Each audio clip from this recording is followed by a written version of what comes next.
어머니께서는 어린 저를 위해서 축복하시며 기도하실 때 항상 지혜 있는 사람이 되게 해달라고 기도하셨습니다.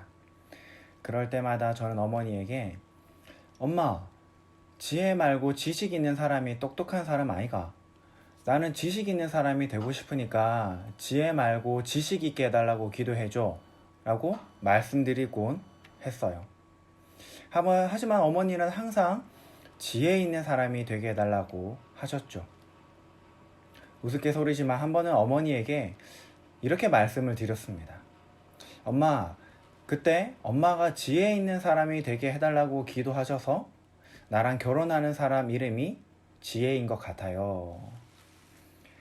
세상을 살아가는 데 있어서 지혜는 큰 무기이자 힘입니다. 특히 각 분야에서 최고가 된 이들은 경험과 지혜를 많은 사람들이 사려고 합니다. 재작년 그리고 작년까지도 이 암호화폐라는 것이 유행이었죠. 흔히 말하는 비트코인이죠. 제가 뉴스를 찾아봤는데 일단 2019년 기사고요. 최근 뉴스는 아직 없었습니다. 이 암호화폐 중에 비트코인 말고 트론이라는 것도 있는데 이 트론 창시자인 저스틴 선이라는 사람이 투자의 귀재라고 불리는 우리 모두가 잘 아는 워렌 버핏과의 점심 식사를 할 수 있는 자선 경매 행사의 주인공이 되었다고 합니다. 얼마를 주고 낙찰했을까요? 낙찰가는 456만 달러를 조금 넘는다고 합니다. 한국 돈으로 하면 무려 54억 원. 중요한 것은 2019년 기준으로 워렌 버핏이 지난 20년간 매년 자선 경매를 진행하였다고 합니다.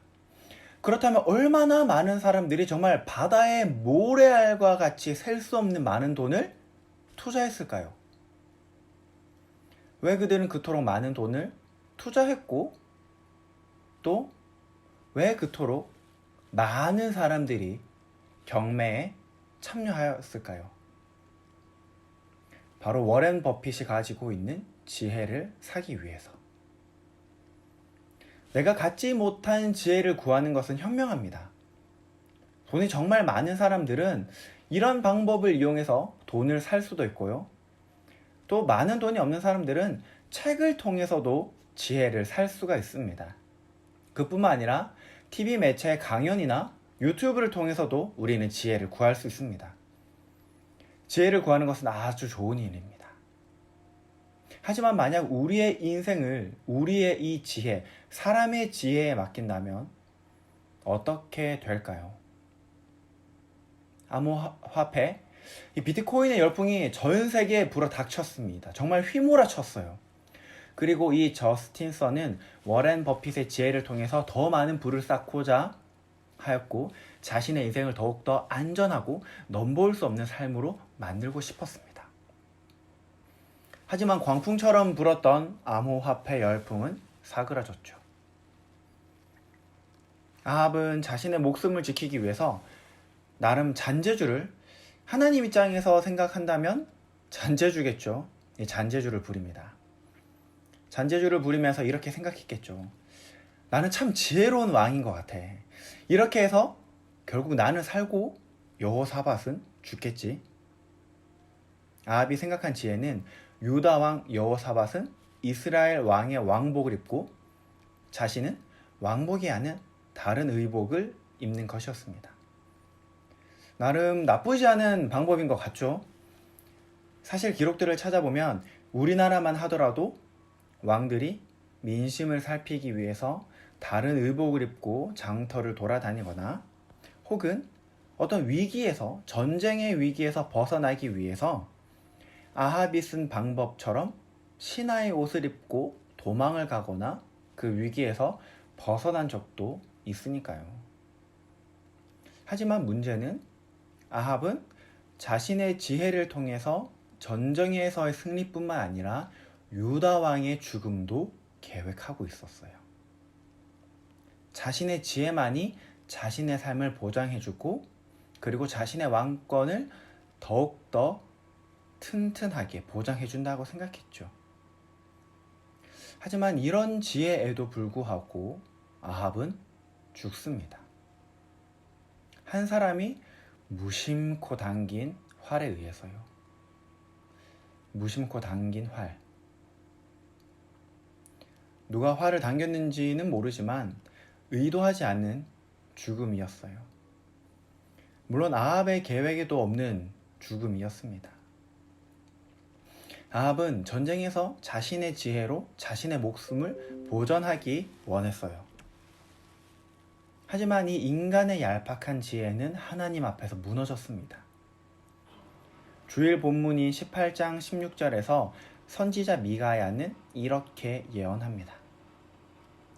그가 이르되 내가 보니 온 이스라엘이 목자 없는 양같이 산에 흩어졌는데 여호와의 말씀이 이 무리가 주인이 없으니 각각 평안히 자기들의 집으로 돌아갈 것이니라 하셨나이다 하는지라. 목자 없는 양은 왕을 잃은 백성을 가르치죠. 아합이 전쟁에서 죽을 것을 예언한 것입니다. 자신의 지혜를 사용해서 죽음에서 피하고 오히려 남유다 왕의 죽음을 계획한 아합이었지만은 자신이 죽음을 맞이하였습니다. 인간의 지혜가 하나님 앞에서 얼마나 연약하고 부족한지 우리에게 분명하게 말씀하고 있습니다.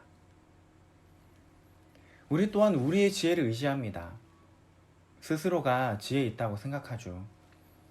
지혜의 근원이 되시는 하나님이 아니라 나 자신에게 나 스스로가 지혜 있다고 생각합니다. 그래서 우리의 길을 계획하고 꾸밉니다. 그리고 그 길을 믿고 의지하죠. 내가 꾸민 길, 내가 계획한 길이니 내 인생을 책임져 줄 것이라고 확신하죠. 이런 우리에게 성경은 이렇게 말씀하십니다. 스스로 지혜 있다 하나 어리석게 되어. 그 길이 죽음으로 가는 길인 것을 우리는 전혀 모릅니다. 그렇다면 우리가 생명으로 가는 길을 가기 위해서는 어떻게 해야 할까요? 답은 간단합니다. 하나님의 지혜를 구하면 됩니다.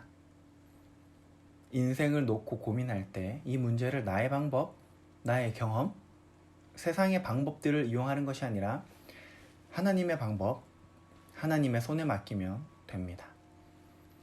여호사밧은 왕복을 입고 출전합니다. 아람 왕은 군대 지휘관들에게 오직 한 사람, 이스라엘 왕만을 찾아 죽여라고 명령합니다. 아람 왕의 전략은 참 훌륭합니다. 지혜로운 전략이죠.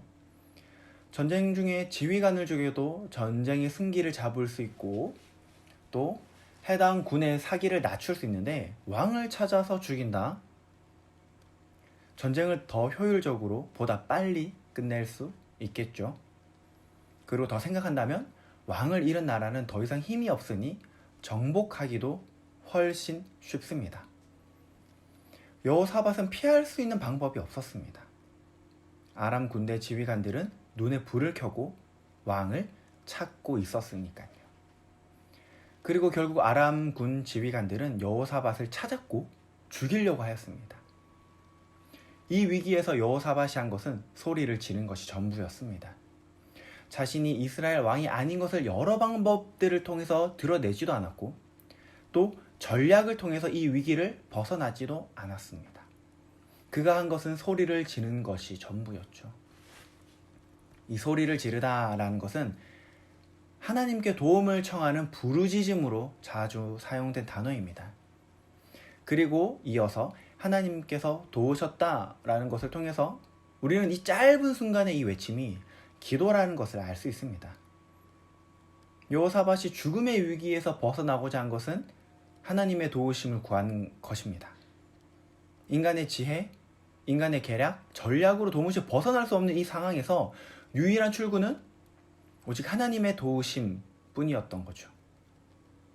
자신의 목숨을 지키고자 변장을 한 아합의 지혜는 결국 자신을 죽음으로 몰고 갔고 이 지혜를 따르고자 이스라엘 왕의 왕복을 입은 여호사밧도 이스라엘 왕만을 찾으라는 아람 왕의 지혜에 죽을 위기에 놓이게 되었습니다. 인간의 지혜는 결국 우리를 계속해서 사망의 골짜기로 끌고 갈 뿐입니다. 사망의 골짜기에서 나오지 못하는 우리에게 출구가 되시기 위해서 예수 그리스도께서 대신 사망의 골짜기에 들어오셨습니다. 마치 진흙구덩이에 타이어 하나가 빠져서 계속해서 헛돌고 있는 자동차와 같은 우리에게 어떻게 해도 도저히 빠져나올 수 없는 방법이 없는 우리에게 그리스도께서 받침이 되셔서 그의 몸을 희생하셔서 우리를 건져내셨습니다. 그분이 직접 진흙구덩이에 대신 빠지심으로 우리는 헛바퀴 도는 삶에서 벗어날 수 있었습니다. 골로새서 3장 2절은 이렇게 말씀합니다. 그 안에는 지혜와 지식의 모든 보화가 감추어져 있느니라.